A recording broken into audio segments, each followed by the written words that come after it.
Hi കൂട്ടുകാരെ, നമ്മളിന്ന് സേവന വാരത്തിനിറങ്ങുവാണ് കേട്ടോ. മഴയൊക്കെ കഴിഞ്ഞിട്ട്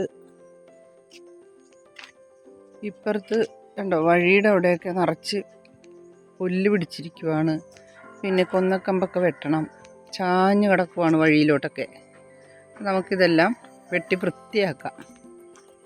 നമ്മൾ ചെയ്യാതെ വേറെ ആരും ചെയ്യാനില്ല കേട്ടോ. വാക്കത്തിയുമായിട്ട് വന്നിട്ടുണ്ട് ഒരാൾ. അപ്പം നമുക്ക് വെട്ടാം. ബാ.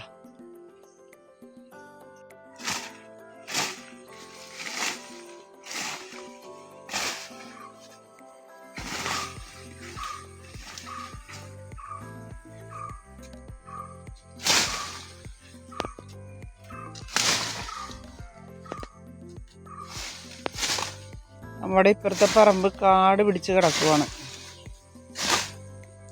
കണ്ടോ, നമ്മൾ തന്നെ എല്ലാം വെട്ടിക്കളയണം.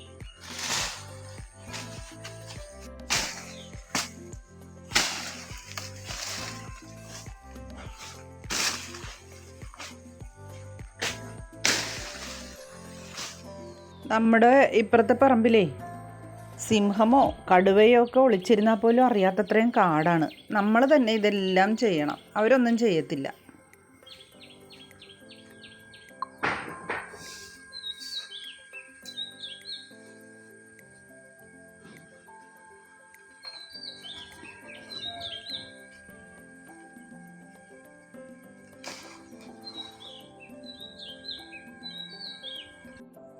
അങ്ങനെ ദേ വൃത്തിയാക്കി വന്നപ്പോഴത്തേക്കാണ് കേട്ടോ പാഷൻ ഫ്രൂട്ട് കിടക്കുന്നു.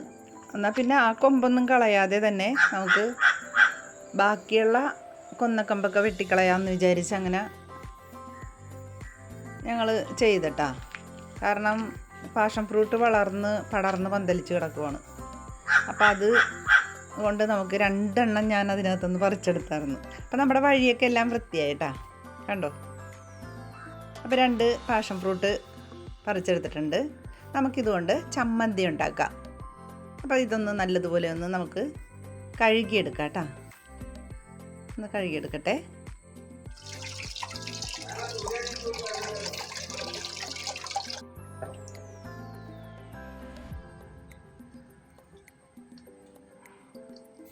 എന്നിട്ട് പാഷൻ ഫ്രൂട്ട് തൊലിയോടുകൂടി തന്നെ ചെറിയ പീസാക്കി അരിഞ്ഞെടുത്തിട്ടുണ്ട്. ഇതിലും ചെറിയ പീസാക്കി അരിഞ്ഞിട്ടാണ് നമ്മൾ ചമ്മന്തി ഉണ്ടാക്കാൻ പോകുന്നത് കേട്ടോ.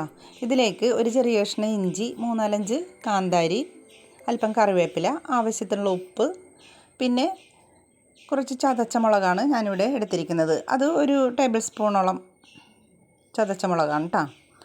പിന്നെ ഒരു 3-4 ടേബിൾ സ്പൂൺ തേങ്ങാപ്പീര കൂടി ഞാൻ ചേർത്ത് കൊടുക്കുന്നുണ്ട്. എന്നിട്ടെല്ലാം കൂടെ നമുക്ക് അരച്ചെടുക്കാം കേട്ടോ. അതായത് ചമ്മന്തി പരുവത്തിൽ അരച്ചെടുക്കാം. തൊണ്ടോടുകൂടി തന്നെയാണ് കേട്ടോ ഞാനിത് അരിഞ്ഞെടുത്തിരിക്കുന്നത്.